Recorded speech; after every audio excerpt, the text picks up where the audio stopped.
High, সবাই কেমন আছো? আশা করছি খুব ভালো আছো। আমিও মোটামুটি খুবই ভালো আছি।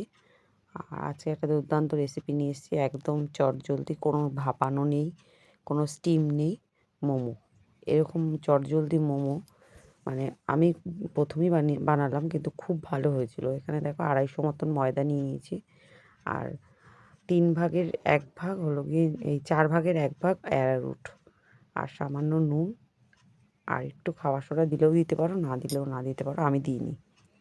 ভালো করে মেখে নিতে হবে এটাকে, জল দিয়ে, অল্প অল্প জল দিয়ে। আর এটা একটু উষ্ণ উষ্ণ গরম জলে মাখলে বেশি ভালো হয়, ঠান্ডা জলে মাখলেও অসুবিধা নেই। আমি কিন্তু একটু উষ্ণ গরম জল করে নিয়েছিলাম।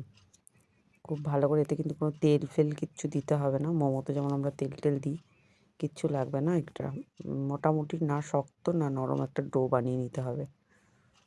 তবে আমার মনে হয় আটা ময়দা যেটা দিয়ে যখনই যাই বানাও না কেন, একটু ভালো করে মাখানোটা খুব প্রয়োজন। তাহলে জিনিসটা খেতেও ভালো হয়, আর জলটা ভালো বসে আর কি আটা ময়দার সাথে। এই দেখো ঠিক এরকম একটা ডো বানিয়ে নিয়েছি, না মানে শক্ত না নরম, যাতে বেলা যায় সেরকম টাইপের একটা ডো বানিয়ে বেশ কিছুক্ষণের জন্য কিন্তু রেস্টে রাখতে হবে এটা। আমি প্রায় আধ ঘন্টা মতন রেস্টে রেখেছিলাম, তারপরে খুলে নিলাম ঢাকনাটা, আবার একটু তেল দিয়ে আবার মেখে রেখে দিলাম। আর এখানে দেখো একটা গাজর নিয়ে নিয়েছি, গ্রেটারে ভালো করে ঘষে নেব।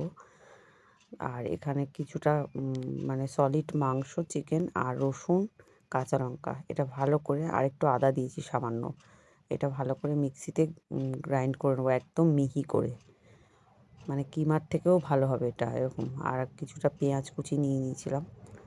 এটাকে ভালো করে সবগুলো একসাথে মাখতে হবে। ওই মাংসটা যে দিয়ে নিয়েছিলাম, আর কিছুটা নুন দিলাম, স্বাদ অনুযায়ী নুনটা দেবে, তোমার স্বাদ অনুযায়ী। আর ঠিক এরকম ধরনের পেস্টটা হয়েছে, একদম মিহি পেস্ট। এই পেস্টটার সাথে গাজর, পেঁয়াজ, এগুলো সব নুন দিয়ে সব ভালো করে মেখে নিতে হবে একদম চটকে চটকে। আর মাখা শেষ হয়ে গেলে অল্প বাটার বা সাদা তেল দিয়ে দিতে হবে। আমি তেল দিয়েছিলাম, বাটার আমি তেমন একটা ইউজ করি না, যেহেতু বাটারটা আমাদের সবার খাওয়াই বারণ মোটামুটি, তাই জন্য সামান্য সাদা তেল দিয়ে নিয়েছিলাম। তো এইভাবে রেখে দিতে হবে বেশ কিছুক্ষণ এটাকেও, যাতে মশলাগুলো একে অপরের সাথে ভালোভাবে সেট হয়ে যায়, নাহলে কিন্তু খেতে ভালো লাগবে না। আর এটা একদম সহজ পদ্ধতি, মাত্র 10-15 মিনিটে কিন্তু তৈরি হয়ে যায়। এবার দেখো ময়দাটা ছোট ছোট করে লিচি করে নেব, বড় করেই করব প্রথমে, তারপরে কেটে নেব বাটি দিয়ে।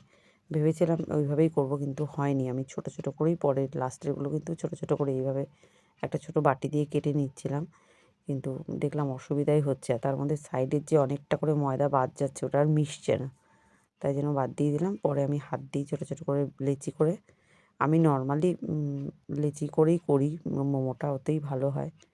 আর এই মোমোটা কিন্তু দারুণ সুস্বাদু খেতে হয়েছে, আর গ্যাস ট্যাসও কম পড়ে হেব্বি সুন্দর হয়েছিল খেতে। দেখো পাতলা পাতলা করে বেলে নিয়েছি, যতটা পাতলা করা যায়, যাতে পুরটার মধ্যে দিলে ফেটে না যায়। অন্তত যতক্ষণ রান্নাটা না হচ্ছে, ঠিক এইভাবে দেখো একে একে করে কিন্তু পুরগুলো দিয়ে নিয়েছিলাম। আর এই পুরটার মধ্যে সামান্য একটু সয়া সসও তোমরা চাইলে দিতে পারো, এই যে ঠিক এরকম বিভিন্ন রকম। আমি খুব ভালো শেপ দিতে পারি না, তা যেমন পারি তেমনই দিয়েছিলাম। আর এখানে কড়াইতে কিছুটা সাদা তেল দিয়ে নিতে হবে, সাদা তেলটা ভালো করে কড়াইতে মেখে নিলাম।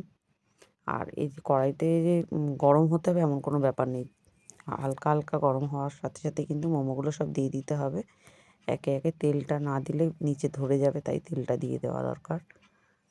আর এরপর দিয়ে দেবো বেশ কিছুটা জল। সব মোমোগুলো এরকমভাবে দিয়ে পাশাপাশি, আমি প্রথমেই বলে দিচ্ছি, আমি খুব ভালো মোমোর শেপ দিতে পারি না, আর মেয়েও বাড়ি ছিল না, এগুলো মেয়েই ভালো পারে করতে। তাও বায়না করছিল বলে আমি করে দিলাম, কিন্তু শেপটা ভালো দিতে পারিনি। যাই হোক, খেতে কিন্তু দুর্দান্ত হয়েছিল। আর বেশ কিছুটা হাফ মগ মতন জল দিয়ে ঢেকে দেবো এবার। প্রথমে গ্যাসটা কমিয়ে করবো, তারপরে কিন্তু গ্যাসটা বাড়িয়ে দিতে হবে কিছুক্ষণ পরে। আর এখানে দেখো একটা সস বানিয়ে দিচ্ছি, যেটা ঝাল সস হয় আর কি।